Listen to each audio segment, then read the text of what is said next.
কিরে, সবাই আমায় মণ্ডপে বরণ করার জন্য রেডি তো? কই রে সিংহ, কোথায় গেলি? এই তো চলে এসছি মা। বলো আমায় কেমন লাগছে নতুন জামা পরে? বাহ, খুব ভালো লাগছে। এই অসুর, তুই রেডি তো? আর আমি রেডি হয়ে কি করব? সেই তো তোমার ত্রিশূল খান আমার বুকে গেঁথে দেবে। গনু, এই কার্তিক, লক্ষ্মী, সরস্বতী, তোরা কিন্তু কান খুলে শুনে রাখ। হ্যাঁ, এইবার মামা বাড়ি গিয়ে যদি বদমাইশি করেছিস তাহলে তোদের কিন্তু আর রক্ষে থাকবে না। মা দাদুকে সাইকেল কিনে দিতে বলো না এবার। উফ, আবার তোর বাইনা। আর এই যে বলাই, কবে কাজটা শেষ করবি? আর তাড়াতাড়ি হাতটা চালা রে বাবা।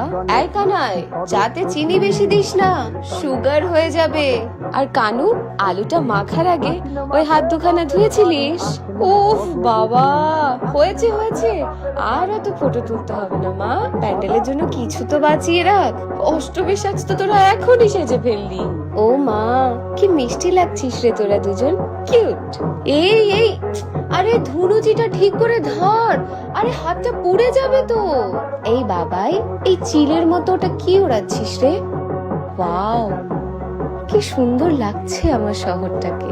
আর এই যে খোকা, ওভাবে কাকে খুঁজছিস?